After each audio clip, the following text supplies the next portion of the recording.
AITC यानी अखिल भारतीय तृणमूल कांग्रेस के राष्ट्रीय महासचिव अभिषेक बनर्जी ने ऐलान किया है कि टीएमसी आने वाले दिनों में देश के कई अन्य राज्यों में अपना विस्तार करने जा रही है और पार्टी खुद को गोवा, त्रिपुरा और मेघालय तक सीमित नहीं रखना चाहती है। अभिषेक बनर्जी का कहना है, हमने मेघालय, गोवा और त्रिपुरा में प्रवेश किया है, लेकिन हम खुद को इन 3 राज्यों तक सीमित नहीं रखेंगे। पार्टी विभिन्न राज्यों में चुनाव लड़ेगी। त्रिपुरा और मेघालय में अगले साल चुनाव होंगे, साथ ही हम कई अन्य राज्यों में लड़ेंगे। आपको बता दें कि सुब्रत मुखर्जी के निधन के बाद खाली हुई बालीगंज विधानसभा सीट पर 12 अप्रैल को उपचुनाव होंगे। आगे अभिषेक ने दावा करते हुए ये भी कहा है, मैं पुष्टि कर सकता हूं कि बालीगंज तृणमूल उम्मीदवार लगभग 70,000 वोटों से जीतेगी और आसनसोल उम्मीदवार शत्रुघ्न सिन्हा 2 लाख से अधिक के अंतर से जीतेंगे। वहीं भारतीय जनता पार्टी पर सवाल करते हुए बनर्जी ने कहा कि हम गोवा में 26 सीटों पर लड़े और 9% वोट हासिल किए। बीजेपी को 9% वोट पाने के लिए बंगाल में कितने साल लगे?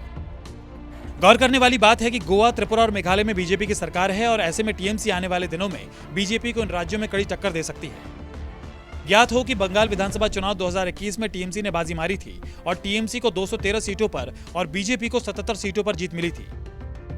यानी कि अब तस्वीर साफ है कि बंगाल फतह करने के बाद अब टीएमसी बीजेपी को बाकी अन्य राज्यों में भी कड़ी टक्कर देने के लिए तैयारी करने के मूड में है।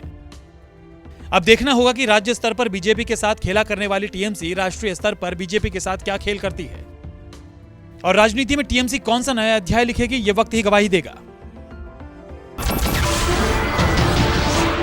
नमस्कार, मैं हूं मानक गुप्ता।